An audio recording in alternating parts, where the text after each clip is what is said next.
So this is problem 9-31 on page 467.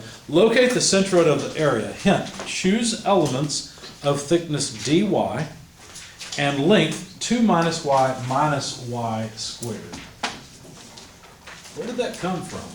Let's see if we can figure it out. So the particular shape that we're playing around with has a curve on the left-hand side and a straight segment on the right-hand side. There's a 1 meter length for the curved section and another 1 meter length for the straight section. Finally, there's a height of 1 meter for this area as well. The equation of the left-hand curve is y squared equals x. You could say y equals the square root of x if you like. Either way would be fine. For the right-hand side, we have y plus x equals 2. I think that's what they gave us. Yeah. Now, we're trying to locate the centroid of this area, and that would be a y bar and an x bar. Where do you think the centroid's located? More near the top or more near the bottom? The bottom. Yeah, probably somewhere near the bottom. There's just more area down there, so somewhere like this. Then the centroid, do you think it's to the right of the dividing line at 1 meter to the right or to the left? What do you think? Left, to the left. To the left, because there's more area to the left. So we expect to find a centroid somewhere about there. Not that that matters, it's just nice to think about it. And they said you should choose an area that looks kind of like this, height dy, and they recommended a length. Let's figure out what that length should be, because I don't particularly like just being given something like that without knowing where it came from. So if we were to rearrange this equation, we could say that x equals 2 minus y, right? What does that mean? That means that the location of this point right down here is x equals 2 minus y. In terms of y, that's the x location of that right-hand point.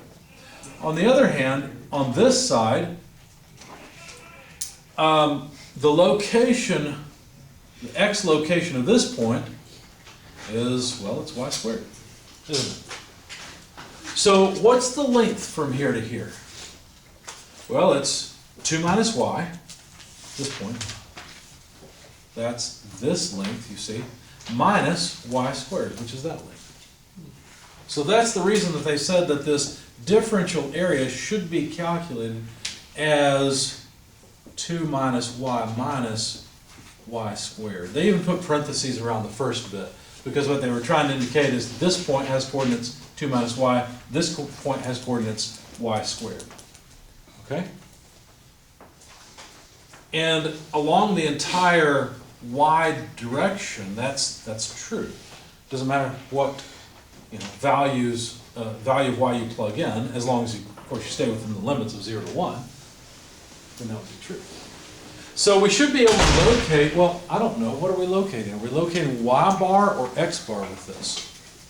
X. X? 50-50 shot. Yeah, I don't blame you. Well, remember, this is the area we're playing with. And probably we're locating the position this way, see? So because the differential length is a y length, it'd be a y moment arc, okay?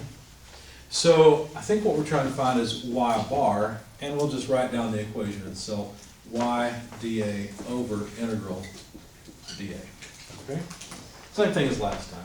We can expand this a bit. We're integrating from a y of 0 to 1. The moment arm is y, and the area is 2 minus y squared multiplied by dy. That's what dA is. Well, let's not forget dy there. And then the differential area can be calculated, or it can be integrated, I should say, as just 2 minus y squared dy. Okay? Why don't we take care of the area first? Actually, you know what? I just went through and integrated both at the same time. So we'll just do that this time. Maybe the variety will be good for you. So y times 2 is 2y minus y squared minus y cubed dy, obviously there's parentheses around these, integral 0, 1, 2 minus y minus, well, let's go ahead and perform that integral, it's ready. So when we integrate the 2, what do we get? 2y. Integrate the y? Minus y squared over 2. Good. Integrate the y squared, somebody else? Like 3 over 3. Good. Evaluate it from 0 to 1. Will the 0 limit give us a 0? Yes, 0, 0, 0, right?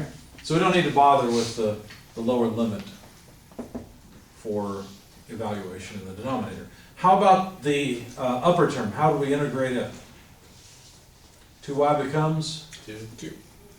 2y squared over 2 actually, right? We're integrating, not differentiating. Okay, next term? Good, next term? Good. X to the n dx is easy to integrate. You may want to jot this down. The integral of x to the n dx is the same thing as x to the n plus 1 over n plus 1. Okay? It's in the back of your book. It's in the table of integrals. We'll use it not only in this class, but in many others. And so I'd recommend you commit that one to memory. Now, if you want the derivative of x to the n dx, what do? You go the other way. You subtract 1, right? So then that would be what? N x to the n minus 1? Maybe it's n minus 1, I don't remember. We'd have to look it up. We could go in the opposite direction and figure it out, but I'm pretty sure that's right. Yeah. All right, so we've evaluated the integral for the numerator. If we evaluate the denominator, it's going to be pretty easy because when you plug in 1 for y, it's like the y goes away for free. Of course, it doesn't really. But that's the evaluation, isn't it? Because you plug in y, well, plug in 1, it's squared, it's still 1. If you cube it, it's still 1. And then plug in the 0 limit, it just goes away. So I guess I'll just give it a nod here. Okay, minus 0. How about the numerator? Well, again, you plug in a 1. They've made our lives very easy, haven't they? We're going to get what for the first term?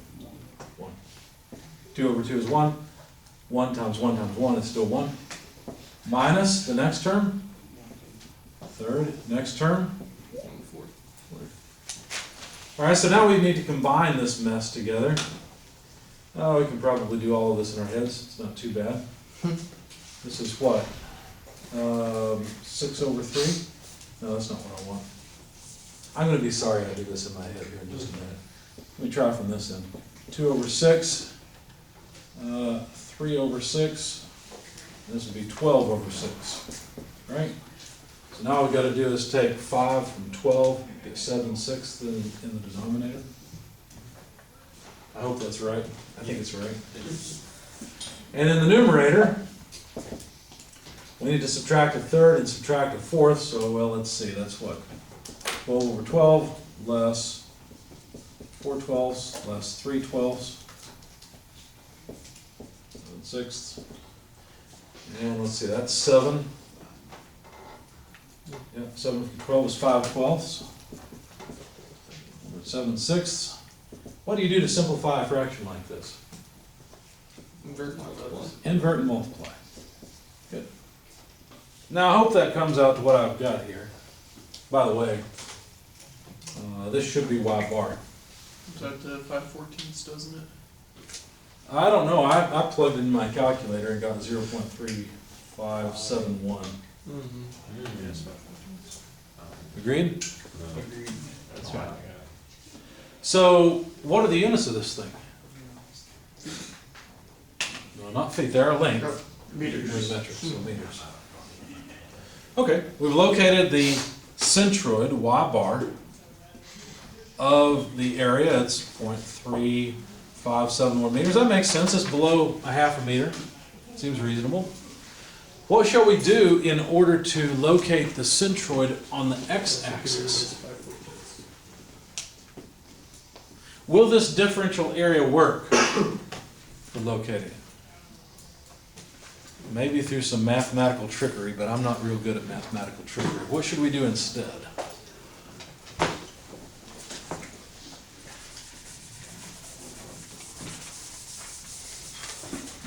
What about we do something like this?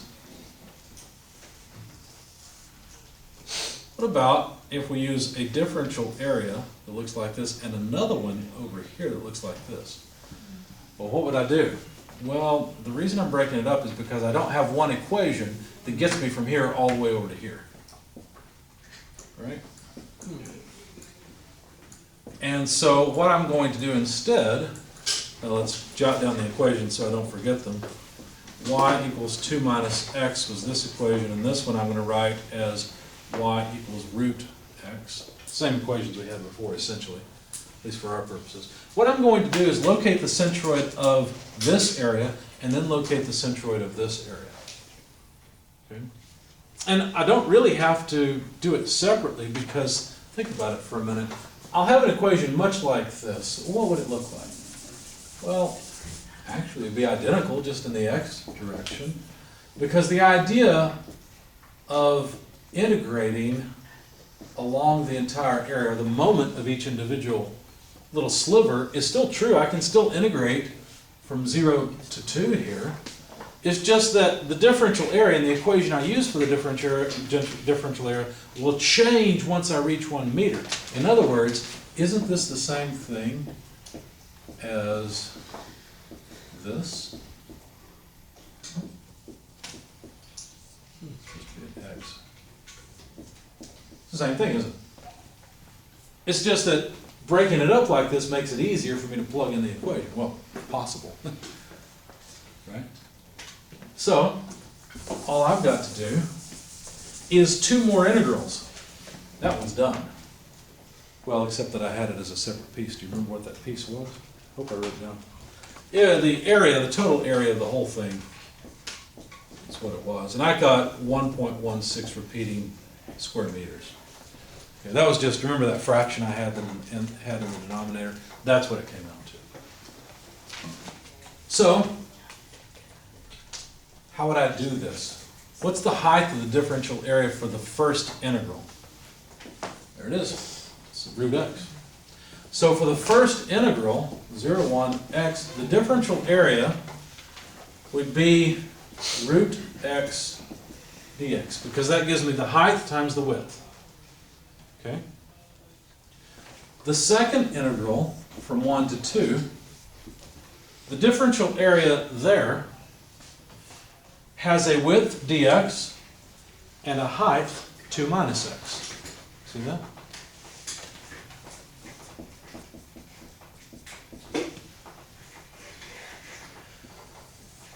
Over the total area. Okay? Any questions on all this so far? Now, if you wanted to, you could find the centroid of this area and the centroid of this area, and then take those 2 areas. But that's really the topic, or the moment of those 2 areas, but that's really the topic of the next section of this chapter, which we will get to today. So let's simplify this just a little bit. How do we want to combine these? X and root x, what do you recommend? X to 3 x more than 1.5. Right? How about this? Distribute.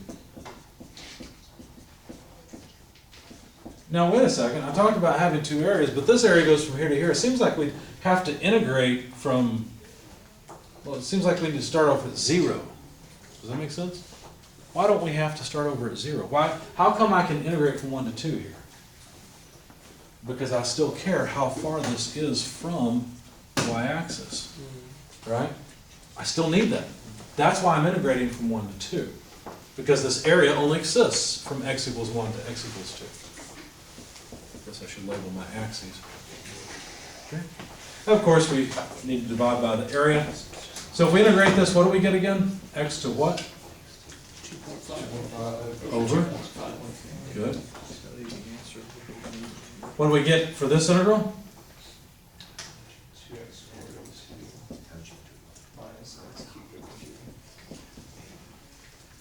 And of course, this is evaluated from 1 to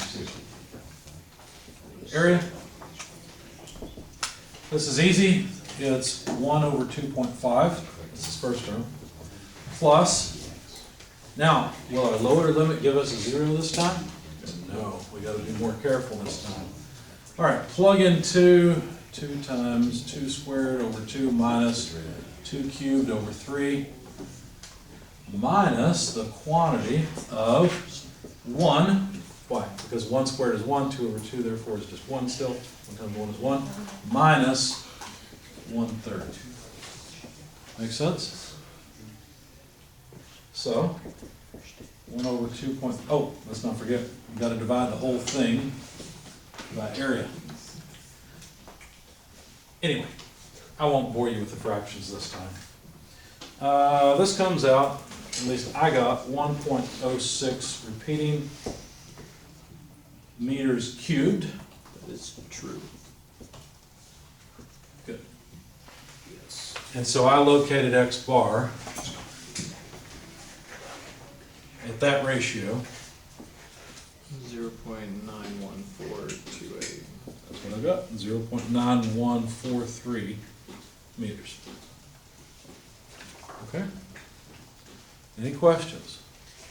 Too many. Too many? No, it's okay. What questions do you have? No, I'm just trying to absorb everything. Notice my trick is always to figure out a differential area and take the moment of that differential area. And I don't think of integration as this big scary thing that I learned in calculus. I think of it as adding up a bunch of small things. It's just summation. Fortunately, I don't have to sit here summing for the rest of eternity because calculus figured out how to do that for me, right? That's the magic of going from here to here. Somebody sat down and figured out how to go from here to here, so you don't actually have to add up an infinite number of things. Okay? Any other questions? Of course, on the other hand, somebody figured out how to make a calculator so you could just punch buttons and not even have to integrate at all, right?